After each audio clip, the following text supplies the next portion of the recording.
Don't change that dial. It's time for your go-to source for all things entertainment and caffeinated. Now give it up and welcome to the stage, Eva and DJ!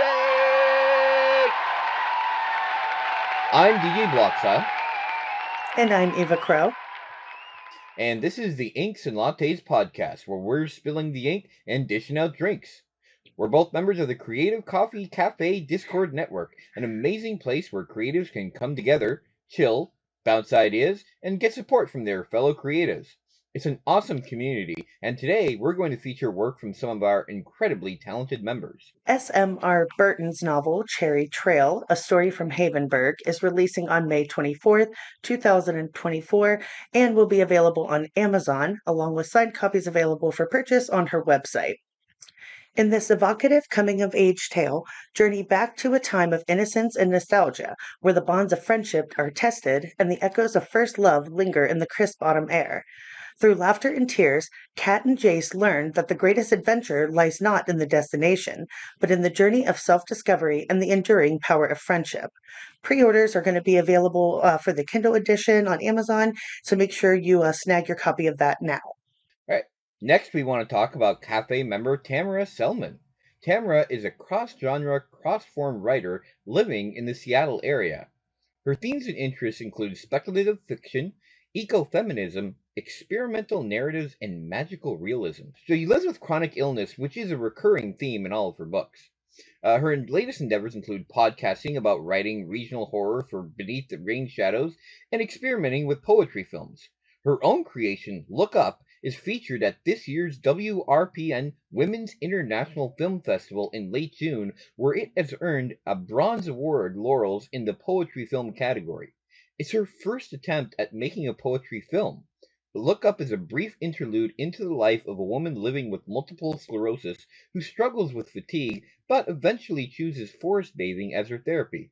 So congratulations on the win, Tamara. That's pretty impressive for your first film, to get awarded already. I just can't wait to find out what you do in the future. It is. Congratulations. You can find out more about what she does. Go to her website, tksellman.com. That's tksellman.com. All the links will be listed in the description, so be sure to check those out. Now we're just going to tell you about some things that are offered by a few of our talented cafe members. Justin at the DM's Guide is going to be open for map making commissions. He normally specializes in the TTRPG maps, but he is open for other potential projects.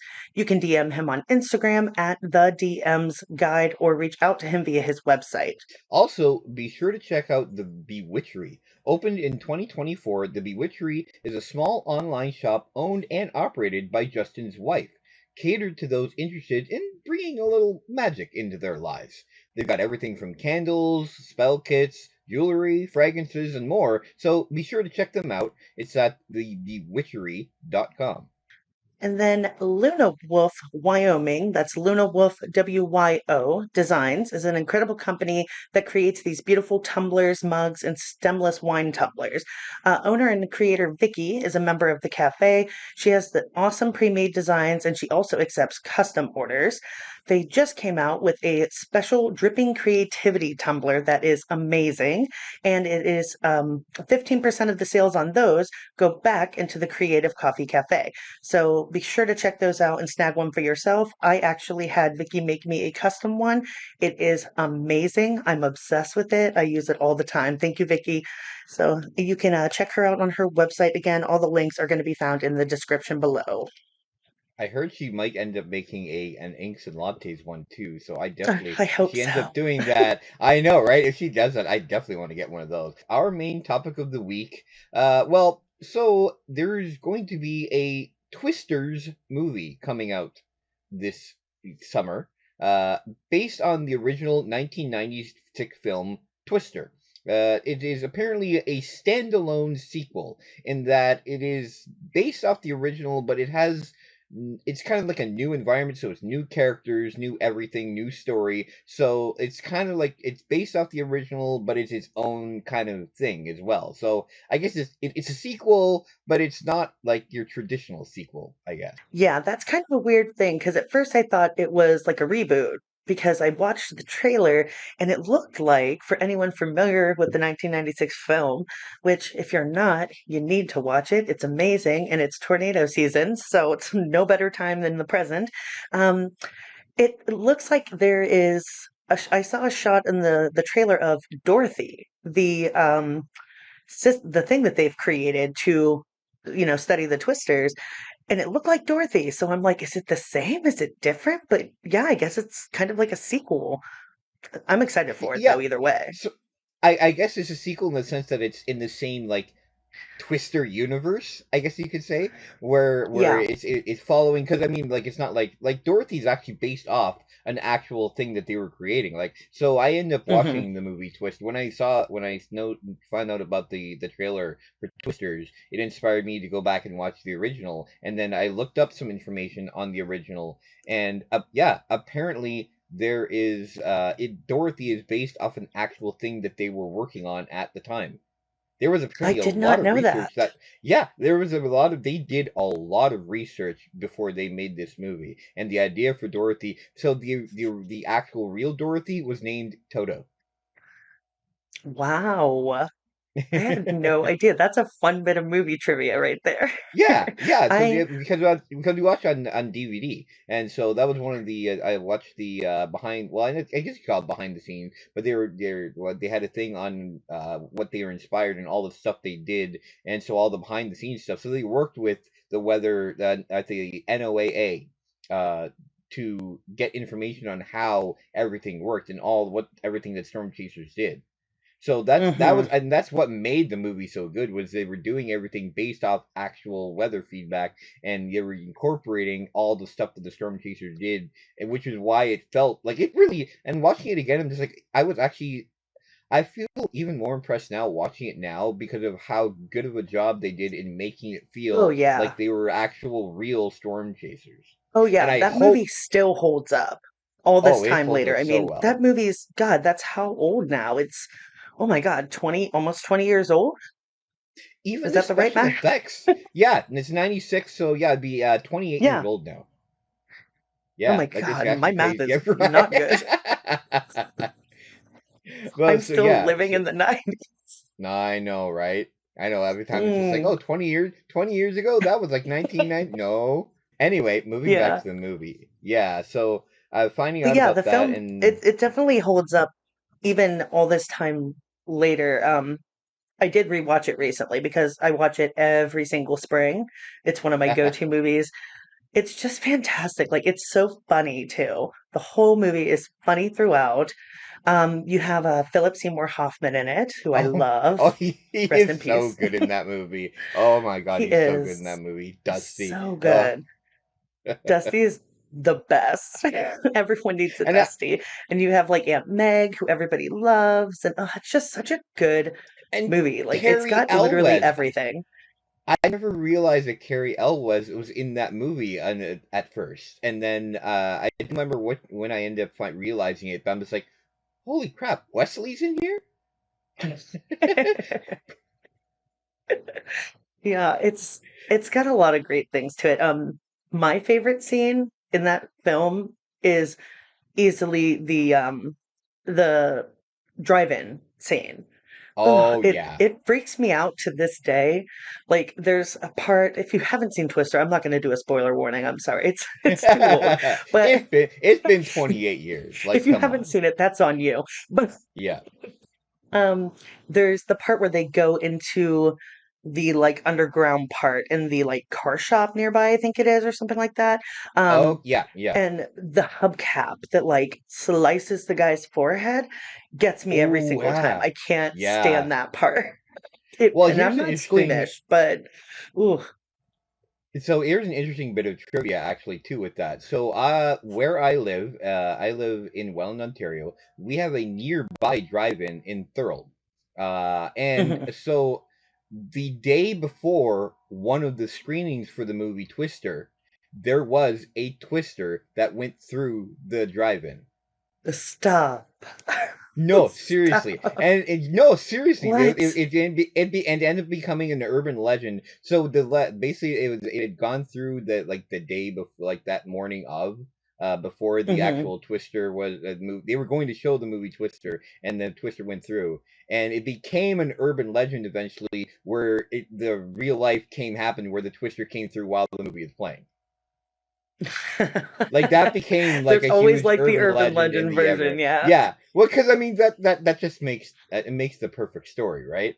Yeah, that's So the yeah, better story of the two. I mean, the original story is good. That's crazy still, but that would have been nuts. oh yeah, it was a story, all right, where it's just like, oh my god, like art becoming real, right? Yeah, that's crazy. I am really excited for the new one though. I'm a fan of reboots and sequels. Since it's kind of in a weird middle ground, but I am excited for the new one. I don't mind that it's different, like it's modern day and all of that. Like I'm good with it. I think it'll be really good actually. And it's hard to top the effects that they had in the 1996 film. The Yeah, those effects still are hold up too. crazy good. Yeah, like I don't want to say that they'll be better because like it's amazing what they were able to do back then. And now it's all just like, I don't know, we'll see what it looks like. I'm sure it's going to look amazing, but the original, so good. Like the cows flying around. That part's so that good. that honest that honestly, that was one of my favorite parts of the movie. It's like cow, then it goes We another got cows. cow. Yep. We got cows. And oh, another cow. It's like, oh no, I think it's the I same love one. the I love the Well, I remember when I fiance was too, like, how she's when like I, the sex therapist on the phone. yeah, I'm sorry, I gotta go. We got cows.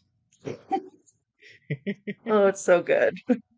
Yeah, I hope it sounds like I was reading, and it sounds like they are talking to like storm experts, tornado experts. They're incorporating climate change into the plot, Ah, that's an so it'll be interesting kind of addition yeah, because that's a so real thing around yeah, so like they're I've heard gonna that like Tornado Alley is kind of like shifting because yeah, of climate change and yeah. all of that. So that's an interesting aspect for them to include in there. Yeah, and even the window and yeah, the tornado season, like the areas and then the amount of time that so the tornado season is stretching. It's getting longer now, Hmm. and in some cases, even they're becoming even more intense too. Yeah. Yeah, they're crazy. I mean, Yeah, kudos to anyone who is brave enough to live in Tornado Alley. I don't want to live in a place called Tornado Alley, so woo. I mean, we get them in Ohio, but where I'm at, we don't get them that often. I have seen one in real life, and it was terrifying. oh God, So, yeah, it was the only time I've ever seen one like in real life, and I was a kid, and I was at the dentist, and it was terrifying. oh God. But Another thing I yeah. read about actually with the original movie, apparently after the original movie was released, interest in weather like related fields for schooling went up 10% after that movie Oh was wow. released. And I can't remember the university that because there was apparently one of the universities that worked with the studio on the movie, and that university ended up actually having a program for tornadoes specifically because of the movie. Oh wow. That's So crazy. it I was mean, kind of case, yeah, people and that's need what's so to, great. yeah. Yeah, it's one of those things like it's like the thing in the movie, where they're like they need better warning times, but that's a very real Yeah, thing. You know what I mean? Like yeah, it's part of the movie, but like that's a legitimate problem to this day. You hear about people not having warning for these tornadoes that are coming through. Even in places like Tornado Alley, it's almost like they become desensitized to it. It's just yeah, crazy. We yeah. should probably we should probably Move move on. on. Yeah, yeah, probably. Okay, We're so gonna going be on to our picks of the week. So yes. our picks of the week are going to be related. So we're going to pick our favorite recommended film sequels that we love that we want Yes. to talk about. Yes. So my pick. So I was originally thinking of talking about Terminator 2, but I never actually saw the original Terminator. So I felt, you know what, it wouldn't be great about. And then I thought about, oh, you know what, I loved Kill Bill. Then Kill Bill Volume 2, technically a sequel, but they were both filmed. They're both originally going to be filmed together, and Quentin Tarantino like basically had to split them up because otherwise it was going to be a 4 hour movie if he had made it one movie. So that's why they ended up having Yeah. to split into two volumes, and then it got released within 6 months of each other. So I mean, technically, Kill Bill Volume 2 is a sequel, but not really in the sphere of what you would call a sequel, really. Right. Uh, So anyway, I decided to go with actually the sequel to my favorite movie of all time, which is The Matrix. And I'm going to talk about The Matrix Reloaded is my pick, especially because I feel that the sequels, Matrix Reloaded and Matrix Revolutions, I feel that they're underrated in a way where Hmm. like people love. There's lots of people. There's even become a meme in some cases where people just like there was Matrix sequels, and because they were just a lot of people got disappointed in it, based on because the original was just so good, Hmm. I The mean, original is I really good. yeah, and the other two, okay. I will admit they are not the first, but I end up so I being the huge Matrix fan that I am, back in the day, and still am, but back in the day I was huge about the Matrix. I ended up getting a package called the Ultimate Matrix Trilogy, which included a separate disc which had philosopher and critic commentary tracks included in it and for all three movies. And so basically, it would be these philosophers that were talking about all the philosophical stuff in the movie, and then critics that Hmm. were actually literally criticizing the movie as they're watching it. And it was fascinating listening to the philosopher commentary because in it they mentioned in some cases where the idea with the sequels was that the Wachowskis they they didn't want they had this idea where the original the movies kind of went along and where with the audience where with the original Matrix you're kind of like you're getting to know all the characters and you're growing into this Hmm. thing where you think that the idea of the one is there to save the world, and so like that's what the original was all about, like Neo's going in there to save the world, Neo becoming the one that it's going to Right. save humanity from the and then so the second one it the second one, the idea is to shake those ideologies, to shake that, and to make you realize, okay, we can't rely on the one because the one is not actually the one that you think he is.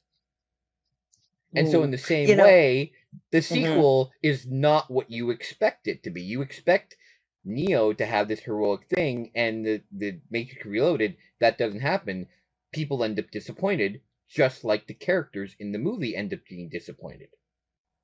ah. And then the Matrix Revolutions, the third one, the idea with that in the movie, the theme of the movie is where you almost like you have to like go back to the beginning and create, and basically you have to find your own answer.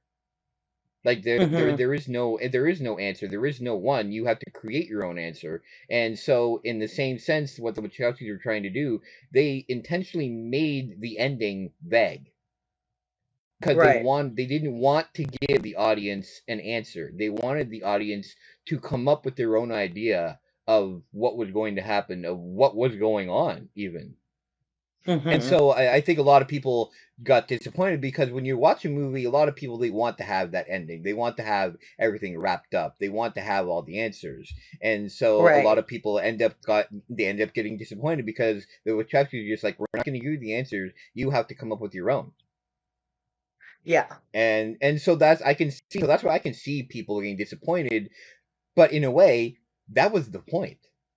Right. That's exactly what they wanted. That was the Yeah, effect they were going for, yeah. And so to I kind wanted of to mention mirror that. that. Yeah, yeah. So that's why I wanted to like have that as my pick because I wanted to get into that and into why I still feel that that's why I love the movies and that it had that kind of like idea, that philosophy behind the whole entire trilogy Hmm. like that.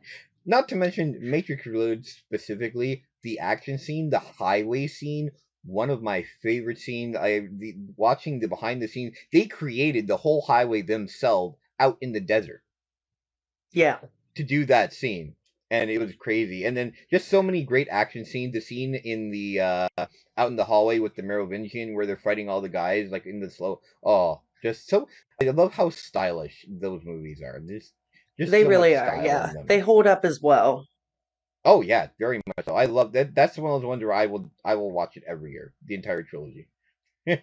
Yeah. I need to Anyway, watch the entire because I haven't, but I will. oh yeah, you definitely had to at some point. Yeah. Actually, watch Black Mirror. Yeah. Anyway, moving on. I'm moving on to your pick. We'll go on to your pick. All right. So my pick is also kind of not the traditional sequel in a way, in the way of like the second film in a franchise or anything like that. My pick is Mad Max Fury Road. Have you seen Fury Okay. Road? No, actually, I've not seen one of the Mad Max movies yet. It's one of those ones I've wanted to get to at some point, and I Wait, have keep you not telling seen any myself, of them? no, I've not seen any of them. Oh, Yeah, yeah. well, It's okay. one of, again, First of it's all, one of those ones I keep. Yeah, I got to go back to the beginning, right? yeah, yes, and I mean, could you technically watch it on its own? Yes. Would it be as good? No. Um, I I'm one of those weird people. So that it's the fourth Fury Road is the fourth installment of the franchise, and the only one that isn't Mel Gibson as Max.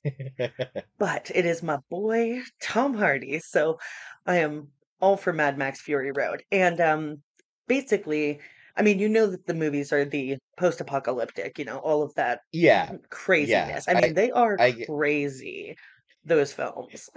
you could just tell by Like the they're trailer, gnarly. really. Yeah, like this one is wild. I'm not gonna lie. Fury Road was an experience. I saw it in theaters when it came out and it was really fantastic. But you follow Max and the the big baddie in this one is a guy named Immortan Joe, and he is a psychopath. Basically, Oh everyone in that God. franchise is a psychopath, except for Max. Like 90% of the people are all absolutely out of their mind. They're all like after gasoline, it's like a big thing that they call it guzzling, and it's just like it's such a cool film franchise. And I am one of those people that like the first film is not my favorite. Most people like the second film. I tend to like Thunderdome, the third film with Tina Turner that nobody likes. That is another one of my favorites, but Fury Road is a whole like different beast in itself. Um, you have Charlize Theron who plays Furiosa. She is basically trying to help the five wives of Immortan Joe, escape from him. And they're trying to find like this green place that they keep hearing about, or there's all these stories about like this green place, and they're out in the middle of the desert.